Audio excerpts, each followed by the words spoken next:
Welcome back, folks. A wise man once said life moves pretty fast. If you don't stop and look around once in a while, you could miss it. So to prevent the year from flying by into 2024, let's take a look back at the spring season in the SportsFource Year in Review. Kick off our spring year in review on the pitch. In Nebraska, only one Siouxland squad would make their way to Omaha. That would be the South Sioux City Cardinals, who fell to Schuyler 2-1 in the opening round at Morrison Stadium. Back in Iowa, on the boys' side, Siouxland was well represented in Des Moines, sending 3 teams to the county complex. Denison would fall in the first round. Bishop Heelan would bow out in the semifinals to eventual champion Gilbert in 2A, but after 2 seasons of falling in the state championship, the third time would be the charm for the Western Christian boys, bringing the first spring state title to Hull and the first title in a long list of attempts for the Bacam family.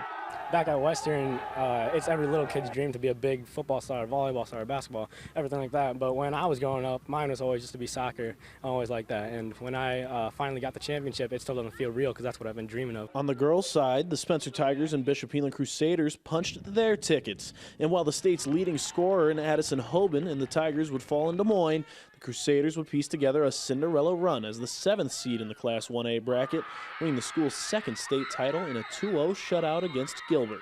The best thing about this was just watching the girls celebrate, watching the girls enjoy this moment. They work so hard all year, every day in practice. They play together, they're friends on and off the field. And when you see something like this happen, it's just special just to sit back and watch. In South Dakota, Yankton would make the state tournament in both boys and girls soccer, falling in the first round on both sides. The Dakota Valley girls would also bow out early, and while Vermillion would reach the semifinals in both boys and girls soccer, that's where the road would end for the Tanagers. Spring also brought the first season of sanctioned softball in South Dakota, and Siouxland showed out in the inaugural season, sending 6 teams to the state tournament. Alcester Hudson would make the deepest run, finishing as runners-up in Class B. Speaking of softball, the Siouxland squads in the GPAC were loaded with talent, filling the top half of the standings, but it would be the Northwestern Red Raiders who would win the GPAC regular season before falling in the conference tournament championship. Despite solid regular seasons from all 5 Siouxland squads, the Red Raiders would be the only one to go dancing, falling in the opening round of the NAIA tourney. Staying on the diamond with baseball, the Morningside Mustangs would be the best performing college team from Siouxland, making a run to the NAIA tournament, where they would also fall in the opening round.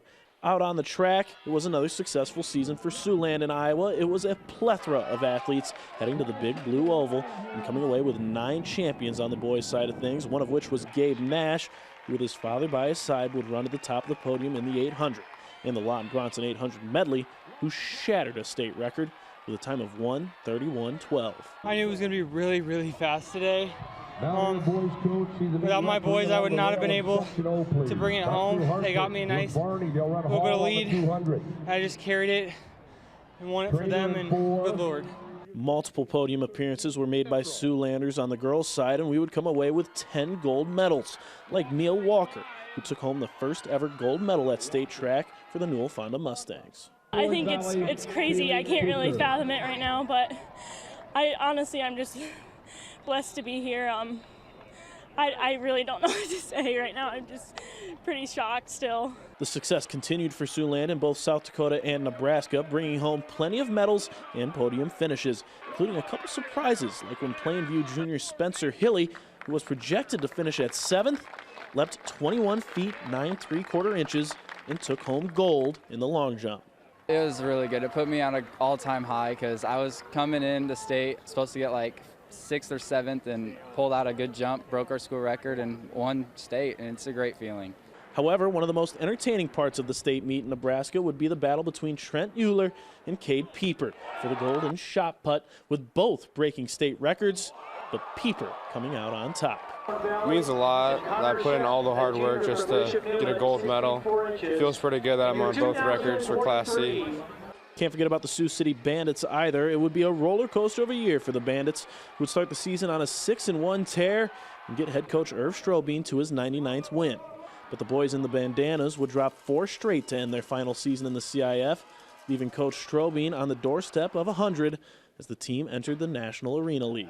It was a year filled with entertaining moments for Siouxland, and more are sure to be on the way.